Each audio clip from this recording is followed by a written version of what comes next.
They shoved her out of line at the airbase checkpoint. "This jet is for real soldiers, not relics like you." The crowd laughed. But 10 seconds later, a helicopter slammed down. A 4-star general stepped out and froze. His eyes locked on the scar across her shoulder, and then he saluted. In that instant, the entire runway went silent. Why would a general salute a woman everyone else mocked? What secret was burned into that scar that made the Pentagon tremble? And how did that single moment lead to the birth of a force they could never control? This is not just another war story. It's the hidden chapter they tried to erase. You're watching A Simple Woman. Subscribe right now, ring the bell, and stay to the very end, because the truth that explodes here will change everything you thought you knew. The line at Ramstein Air Base stretched across the tarmac. Soldiers in fresh fatigues shifting their packs, their chatter blending with the whine of engines and the whip of German wind. At the very back stood a woman in a plain tan jacket, boots worn smooth, hair pulled back tight, not to impress but to keep it out of her eyes. Elena Marlowe gripped her transfer orders so firmly the edges had curled, yet her stance never wavered. She was waiting for her turn to board the transport jet when the laughter started. "Ma'am, this isn't a commercial flight." A young private smirked, name tag Reed. 2 others joined him, Morales with the swagger of someone who just survived boot camp, and Cutter, tall and pale, eyes full of cocky amusement. "You lost? Maybe think this is the line for senior discounts?" Morales added, loud enough for the others in line to hear. A few chuckles rippled down the row. Elena didn't move. She'd heard worse. She'd lived worse. But the smirks grew into open snickers when Lieutenant Harper Vaughn approached. Blonde hair scraped into a bun so tight it looked painful, uniform crisp enough to slice paper. Vaughn scanned the line with her usual authority until her eyes locked on Elena. Her expression sharpened. "Excuse me," she said, stepping directly in front of Elena. "This transport is for active duty personnel only. We've had too many cases of imposters trying to slip onto flights. You'll need to step aside." Elena handed over her folded orders, voice calm. "Voluntary reactivation, approved transfer papers." Vaughn snatched the documents, skimmed the top line, then waved to a corporal. "Check these thoroughly. We don't need people pretending to be soldiers." She made sure her words carried. Reed, Morales, and Cutter burst into louder laughter. "Next she'll be teaching us how to knit combat socks," Reed muttered. Elena stood her ground, eyes forward, not giving them the satisfaction. She had been here before, not on this airstrip, but in moments when men doubted her, when their sneers echoed louder than the artillery in her memory. She remembered Fallujah, the sand turning black with fire, the ringing in her ears after a mortar strike, the bodies she refused to leave behind. She remembered the bullet that had burned through her shoulder and the silence that followed when her unit made it out alive because she had stayed behind. Vaughn tilted her head, narrowing her eyes. "Remove your jacket." The wind picked up across the tarmac. Elena hesitated only a moment, then slid the jacket from her shoulders. Beneath it, an olive-drab sleeveless shirt revealed a jagged scar carved across her upper shoulder blade, thick and raw even after all these years. The line went quiet. Cutter's smirk faltered. Morales muttered under his breath, "That looks real." Reed frowned, squinting as though his denial could erase what his eyes saw. Vaughn stepped closer, arms folded. Her voice dropped but still carried. "That scar doesn't mean you belong in uniform. Not anymore. If you want a seat on that flight, convince me you're worth the fuel." Elena looked directly at her. Her tone was steady, almost too steady. "I'm not here to convince anyone. I've already served. I'm here to serve again." Before Vaughn could answer, rotor blades thundered overhead. A Black Hawk helicopter descended, kicking up dust and flapping jackets, soldiers shielding their eyes. Engines roared as the chopper settled, and out stepped a broad-shouldered man in decorated fatigues, 4 gleaming stars catching the sun. General Marcus Harlow strode toward the terminal, aides scrambling around him. He barely glanced at anyone until his eyes landed on Elena. He stopped mid-stride. The air seemed to pause with him. Conversations died. Vaughn stiffened. Even the cocky privates straightened as Harlow broke from his entourage and walked directly toward the woman holding her jacket at her side, scar exposed. He stopped in front of her, studied the mark across her shoulder, then met her gaze, and he saluted. The soundless shock hit harder than any gunfire. The entire airfield froze. Vaughn, Reed, Morales, Cutter, even the corporals clutching clipboards. Soldiers who had been shifting restlessly now stood rigid, stunned into silence. A 4-star general saluting the very woman they had mocked moments before. "Ma'am," Harlow said, voice low but reverent, "you held the line in Fallujah. You opened the corridor. You stayed behind when everyone else pulled out. I never forgot that." Elena's lips barely moved. "Sir, I didn't expect anyone to remember." Harlow's expression didn't soften, but his words did. "I never got to thank you, until now." He turned sharply toward Vaughn, who had gone pale. "Is there a reason this woman isn't already on that flight?" Vaughn stammered. We were verifying her papers, sir, just protocol." Harlow cut her off. "That scar verifies more than any clipboard ever will. See to it she boards immediately." And just like that, the power shifted. Vaughn swallowed hard. The young privates kept their eyes fixed on the ground, and Elena walked past them with Harlow at her side. The crowd parted silently, shame heavy in the air. No one laughed now. The only sound was the steady wind cutting across the runway, carrying a different kind of weight. As they moved toward the transport jet, Harlow lowered his voice so only she could hear. "You handled their doubt with more grace than most officers I know." Elena answered without breaking stride. "After Fallujah, words don't sting the same." He gave a single nod. "Still, they'll remember today. That matters." Behind them, Reed shifted uncomfortably. Morales bit his lip. Cutter stared at his boots. Vaughn stood stiff, jaw clenched, humiliated under the weight of her own silence. But none of that mattered. Elena was walking toward the jet, her scar no longer just a mark of survival, but a reminder that history cannot be erased, no matter how hard people tried. The C-17 transport rumbled through the skies, engines droning like a steel heartbeat. Elena sat by the small oval window, arms folded, gaze steady on the clouds as Europe gave way to the vast blue of the Mediterranean. Around her, the seats were filled with young soldiers, some dozing, some trading jokes, most stealing glances at her and the scar she no longer bothered to hide. She didn't return their looks. For the first time in years, she was heading not away from war, but straight back into its shadow. Hours later, heat slammed her face as the jet's ramp lowered at a remote Jordanian airstrip. The sun was merciless, pouring over rows of beige tents, armored vehicles, and sand-streaked landing pads. Soldiers bustled in organized chaos, radios crackling, boots kicking up dust that hung in the air like a curtain. At the edge of the runway waited Captain Adrian Cross. His uniform looked freshly pressed, boots immaculate, sunglasses gleaming like a mirror against the desert glare. He greeted General Harlow with a crisp salute before shifting his attention to Elena, eyes scanning her up and down. The faint curl of his lip betrayed what his words tried to conceal. "So this is the legendary Sergeant Marlowe," he said, voice smooth but clipped. "I read the file. Quite a story." Elena's tone was even. "Stories don't keep people alive, Captain. Training does." Cross's smile tightened. "We'll see if you can still deliver either." Within the hour, Elena was introduced to the platoon she'd be working with, a mixed group of Army, Marines, and Air Force candidates assembled for advanced readiness training. Their faces were young, some barely shaving, others hardened just enough to hide nerves. At the center of them, loudest and most restless, was Corporal Travis Kane.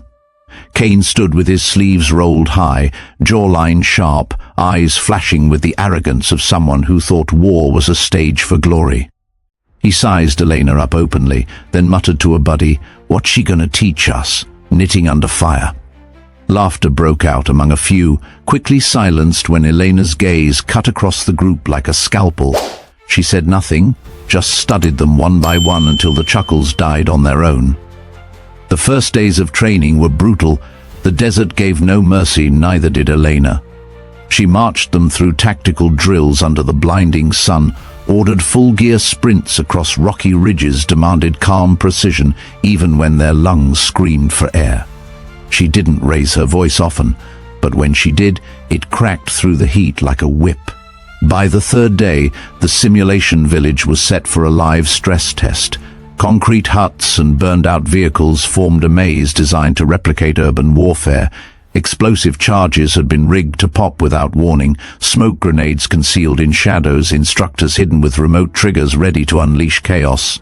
Elena stood at the edge of the range, arms folded, watching as the first squad moved out. Travis Kane volunteered to lead. Of course he did. He stormed into the first alley with reckless confidence, rifle raised high, barking orders over his shoulder. "Move faster! Don't stall!"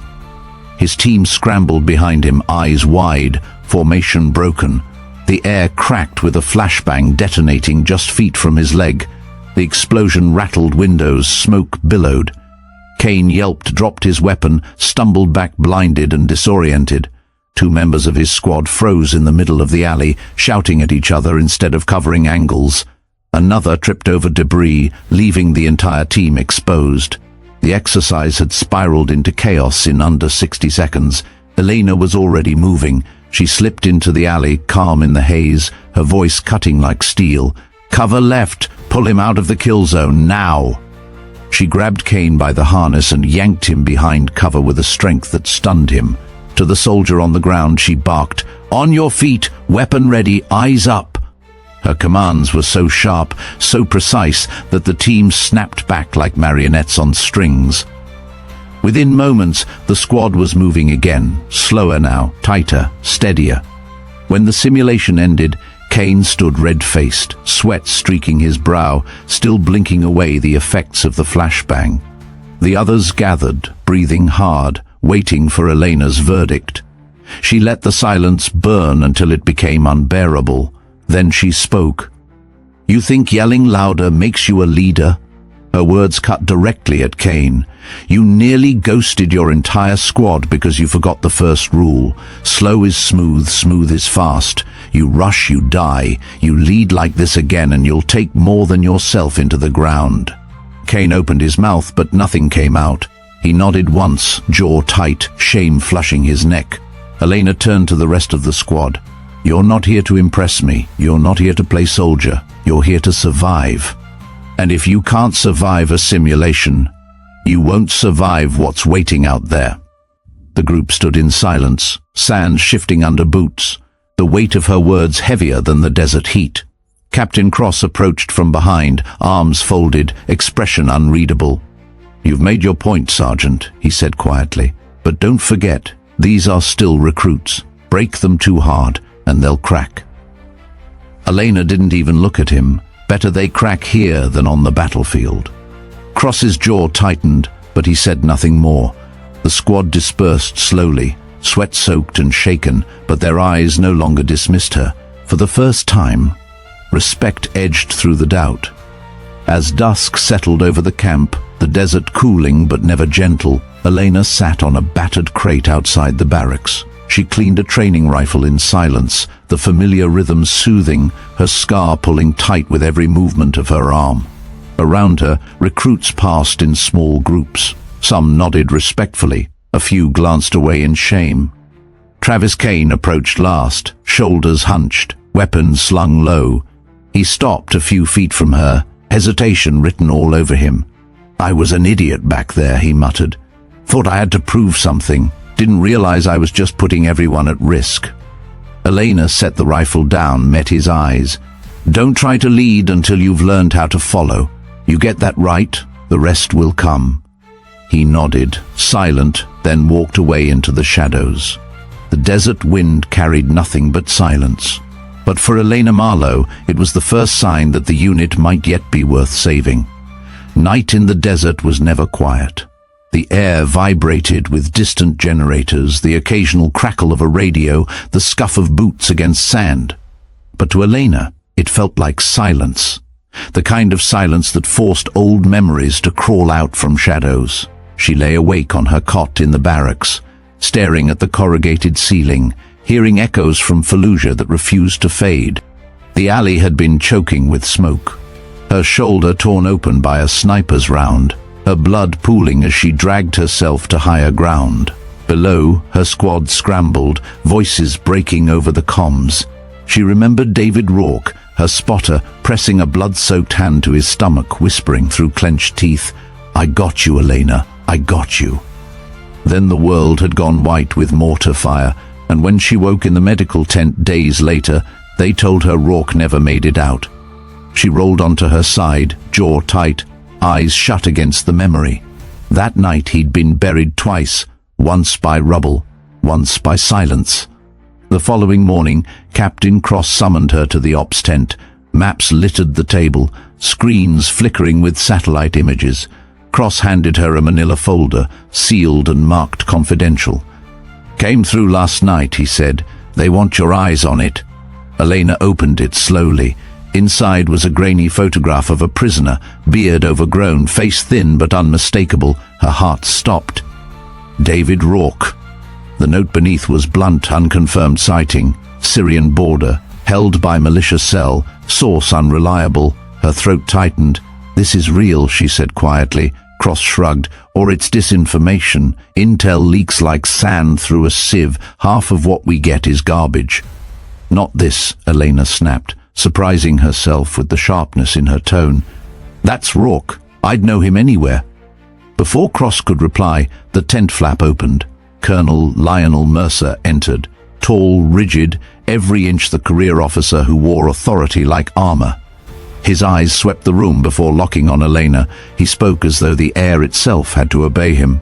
"I've reviewed the file," Mercer said, his voice low, clipped. "This alleged sighting is not actionable. Not for you, not for anyone." Elena straightened. "With respect, sir, if Rourke is alive," Mercer cut her off, "then he is irrelevant. He's been classified as Kia for 15 years. That's how it stays. We don't chase ghosts, Sergeant. We don't risk assets on nostalgia." Her jaw clenched. "He's not a ghost. He's a Marine. He's my spotter. If he's alive, he deserves extraction." Mercer stepped closer, his shadow stretching long across the maps. "I will make this clear. You will not pursue this. You will not divert resources, and you will not breathe a word of this to your recruits. Do you understand?" The room seemed to shrink around her. Cross kept his gaze fixed on the floor, unwilling to intervene. Elena's hands curled into fists at her sides. "With respect, sir," she forced out, "is this about resources, or about the fact that if he's alive, he knows things you'd rather stay buried?" For the first time, Mercer's expression cracked, just for a second. Then the mask snapped back. "You're out of line." "I'm right," Elena shot back. His voice rose cold and final. "You will follow orders, Sergeant, or you will be removed from this program permanently. Consider this your only warning." Silence thickened in the tent. The whir of a fan hummed faintly overhead, the only sound as Mercer's words hung in the heat. Then he turned on his heel and strode out, leaving dust and tension in his wake. Cross finally exhaled, rubbing the back of his neck. "You shouldn't have pushed him." Elena's eyes were steel. "I don't take orders from fear." Cross looked at her, a flicker of something like respect, or maybe pity, crossing his face. "Then be careful. Mercer isn't fear. He's consequence." That night, Elena walked the perimeter of the camp alone. The desert stretched endless, stars pricking the sky like bullet holes. Every step carried the weight of Mercer's ultimatum, but behind it pulsed the memory of Rourke's voice. "I got you." She stopped at the edge of a ridge, wind tugging at her hair, the camp lights flickering behind her. For the first time since returning, her composure cracked. She let out a sharp breath, hands trembling as she pulled the photograph from her pocket. She traced the edges with her thumb, the ghost of a man who might still be waiting. If Mercer thought she'd walk away, he didn't know Elena Marlowe. The desert swallowed her whisper. "Hold on, David, I'm coming." The desert night was black and brittle, the kind of darkness that swallowed light and dared anyone to enter. Elena moved silently through the shadows of the motor pool, a small rucksack slung across her shoulder. Every step was deliberate, every breath measured. She knew if Mercer discovered what she was about to do, her career would end before sunrise, if she even lived that long. At the edge of the compound, a figure stepped from behind a Humvee. Jonas Pike. His jaw was set, eyes steady, carbine strapped across his chest. "You're not walking into Syria alone," he said flatly. Elena didn't argue. She simply nodded.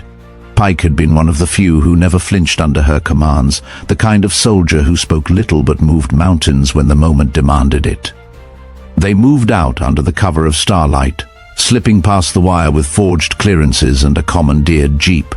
The desert stretched endless before them, tires grinding across sand and stone, headlights off, guided only by GPS and instinct. Hours bled into silence until the faint glow of a militia outpost shimmered on the horizon. The compound was crude but heavily guarded, rusted metal walls, floodlights rigged to generators, armed sentries pacing like restless wolves. Through binoculars, Elena spotted a shack near the center. A man sat slumped inside, chained to a post, head bowed. Even from a distance, her chest tightened. David Rourke. 2 guards at the entrance, Pike whispered. At least 6 more circling the perimeter. And that's just what we can see. Elena's pulse steadied. "We go quiet. Get him out before anyone knows we're here."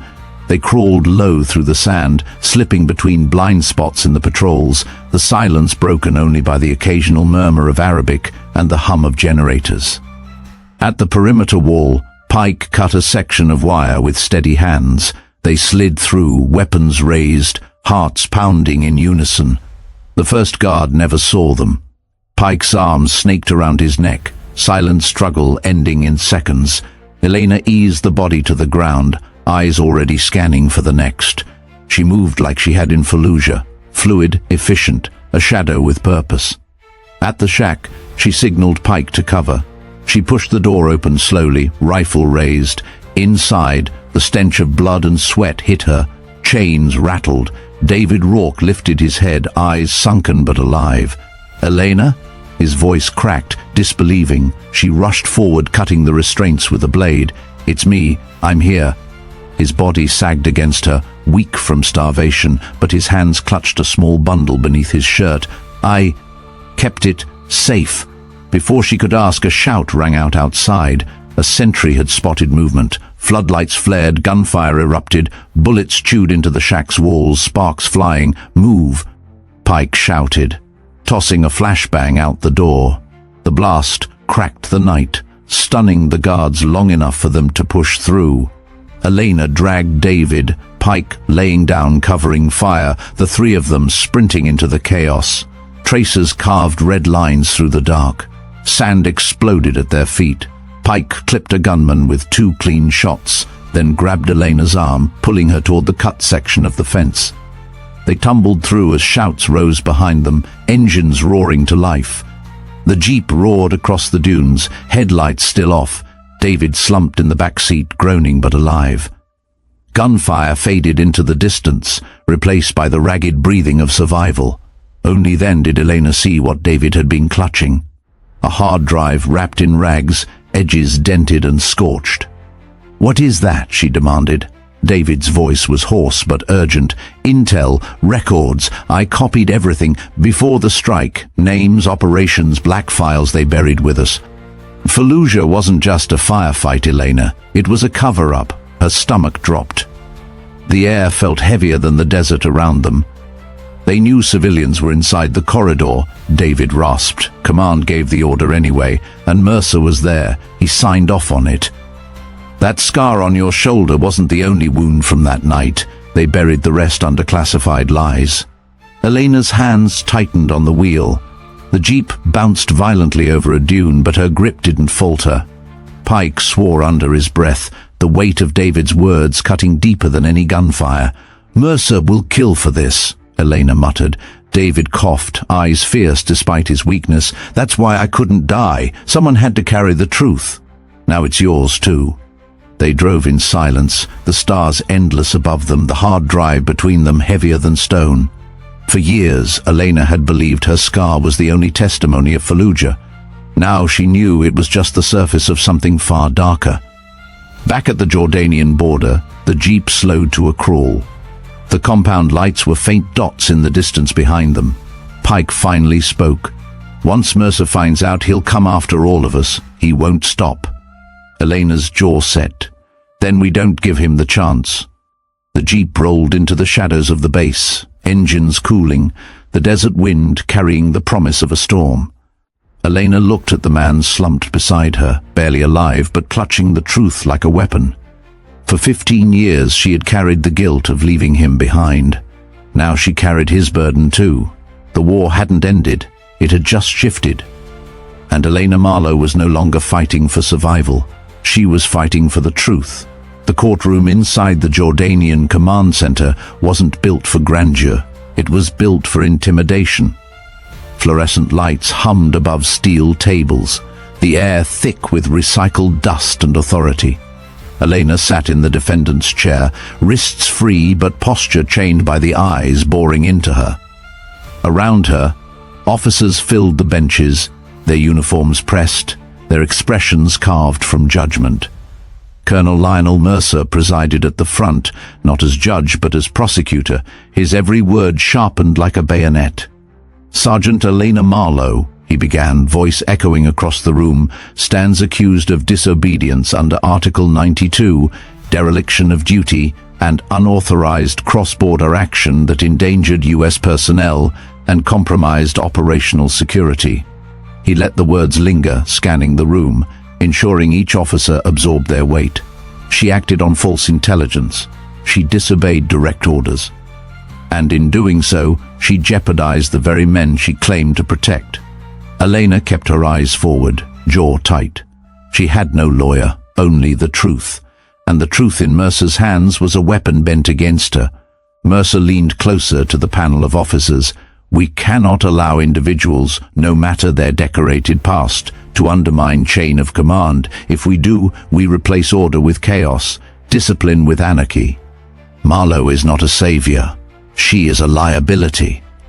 A murmur rippled through the room. Elena felt the weight of every gaze. Some pitied, some agreed, most waited to see which way the wind would blow. She drew a slow breath, then spoke, her voice steady despite the tremor coiled inside. "I disobeyed an order," she admitted. Gasps flickered like sparks. Because the order was wrong. Because a Marine, David Rourke, was alive. And because leaving him behind a second time would have been the true dereliction of duty. Mercer pounced. "Your so-called Marine was a ghost, an illusion. You risked international fallout for nothing." The door at the back creaked open. Heads turned. A hush swept the room as General Marcus Harlow entered, 4 stars gleaming under harsh lights. Behind him, leaning on crutches but unmistakably alive, came David Rourke. His face was gaunt, his body battered, but his presence struck the room like a detonator.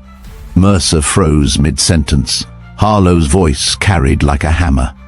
"Not a ghost, Colonel, a Marine. One you wrote off for dead." The silence was thunderous. Officers shifted in their seats, whispers erupting and dying all at once. Elena's heart slammed in her chest, not from fear but from vindication. Mercer recovered quickly, though his jaw twitched. "Even if he lives, that doesn't excuse her insubordination. We cannot base military discipline on sentiment." "Sentiment?" Rourke's voice cracked but burned. He held up the hard drive, wrapped in its ragged cloth. "This isn't sentiment. This is truth. Classified files, orders signed by command, your command, Colonel Mercer, authorizing strikes knowing civilians were trapped inside Fallujah, covering up casualties by burying them under false reports. You didn't just abandon me. You buried the truth with me." Gasps surged through the room like a wave. Officers leaned forward, straining to see, to hear. Mercer's face drained of color, then flushed crimson. "That data is stolen property, compromised. It has no place in this tribunal." Harlow stepped forward, eyes locked on him. "It has every place here." And it will have its place in Washington too, because this, he gestured to Rourke's trembling hands, is evidence of betrayal not by Sergeant Marlowe but by you. Mercer tried to rally. This is outrageous. She violated orders, and you violated trust, Harlow snapped. You silenced the men and women who bled for this flag. You called them expendable. Elena Marlowe broke a rule to save a Marine. You broke your oath to save yourself. The tribunal erupted in whispers, some officers openly staring at Mercer now with suspicion, others exchanging grim looks. The tide had turned, the current unstoppable. Elena rose slowly, feeling the weight of the room shift with her. She spoke not to Mercer, but to the tribunal. You can punish me for breaking a chain of command, but know this, if I hadn't, David Rourke would be dead, and the truth would still be buried. The scar on my shoulder isn't just a wound, it's a reminder. We don't leave people behind, not our brothers, not the truth. For a long moment, no one moved. Then Harlow broke the silence. This tribunal will stand adjourned pending full investigation of Colonel Mercer's conduct. Sergeant Marlowe is cleared of immediate charges. Mercer's jaw tightened, his career slipping through his fingers as guards moved discreetly toward him. His eyes burned into Elena's, venom barely leashed. "This isn't over," he hissed. Elena met his stare without flinching. "No, it's just beginning." The room buzzed with electricity, officers exchanging whispers, some glancing at Elena with newfound respect.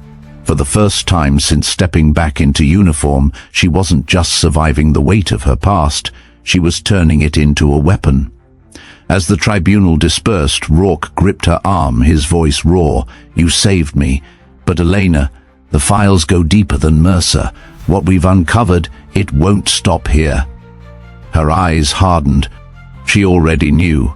The war wasn't about bullets anymore. It was about truth, and the lies powerful men would kill to protect. Days blurred after the tribunal. Mercer was escorted away under guard, whispers of his downfall spreading like wildfire through the base. Official channels remained cautious, burying the scandal under classified labels, but the tremors were everywhere. Elena could feel the shift in the way soldiers looked at her now, not with mockery, not even just with respect, but with something heavier. Expectation. General Harlow summoned her to his office a week later. The desert sun poured through the tent flaps, glinting off medals lined neatly across his chest. He studied her in silence for a long moment before speaking. "Sergeant Marlowe," he began, voice measured, "you've proven more than resilience. You've proven vision. Washington has authorized me to extend you a promotion, full commission, major's insignia, command of your own unit." He slid the insignia across the desk, the silver oak leaves catching the light. For most soldiers, it would have been the culmination of a lifetime. For Elena, it felt like another chain. She picked up the insignia, turned it in her fingers, then set it gently back on the desk. "With respect, sir, I can't accept." Harlow's eyes narrowed, but not in anger. In curiosity. Why? Because the system that allowed Mercer to bury Rourke, to bury the truth, is still standing. A promotion puts me inside it. I can't fix something by becoming another cog in its machine. Harlow leaned back slowly, folding his arms. "You're walking away from power, from protection." Elena's voice was calm, resolute. "What I want isn't in the chain of command. What I want is freedom. To fight for those who get forgotten when orders say otherwise." The silence that followed was heavy but not hostile. Harlow finally gave a single nod. "Then fight, Marlowe. Just know. If you go down this path, you'll have no safety net. No shield but your own conviction." Her answer came without hesitation. "That's all I've ever had." That night, Elena left the official compound. She didn't leave alone. Jonas Pike walked beside her, silent as ever but unwavering. David Rourke, still thin but stronger every day, carried a duffel bag slung over his good shoulder. Behind them, 3 recruits trailed in the shadows, Travis Kane among them, his arrogance burned away, replaced with something harder, cleaner. They crossed the border quietly, traveling through back roads and abandoned airstrips until they reached Italy. In a coastal town forgotten by tourists, they found it, A derelict warehouse on the edge of the docks, windows shattered, roof patched with rusted tin. From the outside it was nothing. From the inside it could be the beginning of everything. Dust swirled as they pushed the heavy doors open. Moonlight slanted through broken beams, catching on empty crates and rusted scaffolds. Elena stood in the center, the echo of her boots filling the hollow space. She reached into her pack and pulled out an old scrap of fabric, stained, torn, its edges blackened with soot. It was the flag she had ripped from a burning Humvee in Fallujah, the only thing she had carried home when everything else was lost. She walked to the far wall, hammered a nail into the concrete, and hung the cloth there. The room seemed to breathe differently once it was up, the faded colors radiating something stronger than any banner flown on parade grounds. She turned to the group. Pike stood steady, rifle slung with casual readiness. Rourke leaned against a crate, hard drive secure in his hands. Kane and the others waited, eyes sharp, waiting for her to speak. Her voice carried through the cavernous space, low but unshakable. "We're not a unit. We're not a battalion. We're not bound by ranks or medals.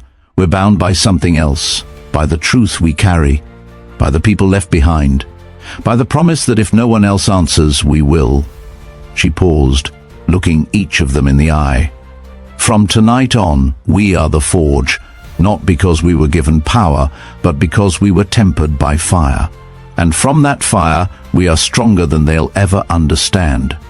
For a moment, silence hung. Then Pike gave a sharp nod.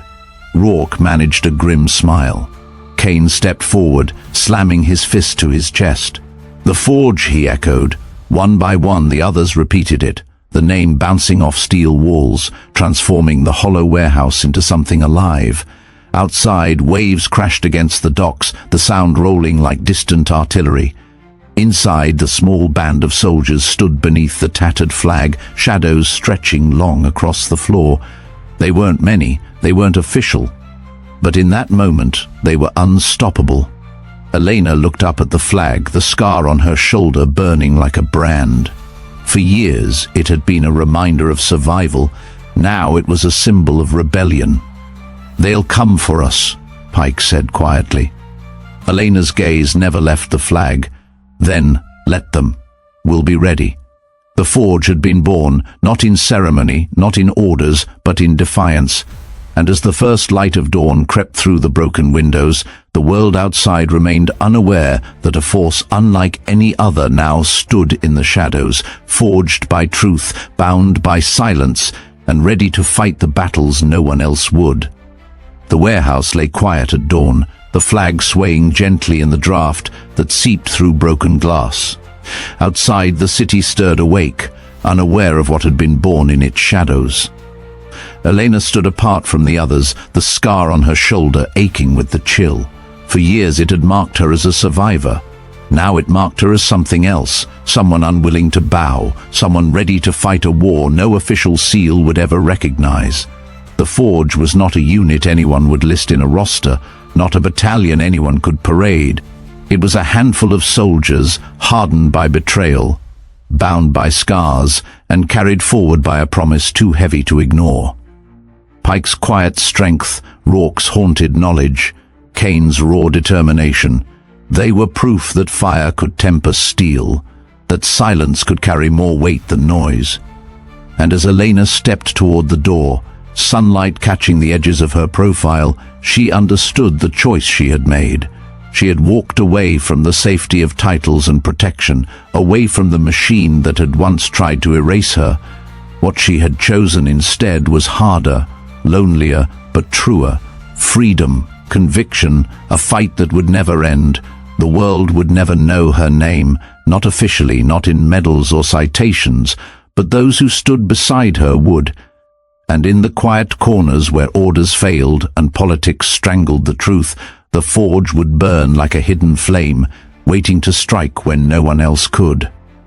And now to you, the one listening, this is where their story begins. They refused her a seat on that jet. They tried to bury her under doubt and bureaucracy. But a scar told the truth. And from that truth rose something the Pentagon could never control. If this story struck you, don't let it fade into silence. Tell us what you would have done in Elena's place. Follow orders or follow conscience. Drop your thoughts below. We read every comment because your voice shapes the battles we tell next. And if you believe stories like this deserve to be heard, the kind they'll never put in the history books, then subscribe to A Simple Woman right now, hit the bell, and stay with us. Because the next secret is already on its way, and trust me, you won't want to miss what comes next.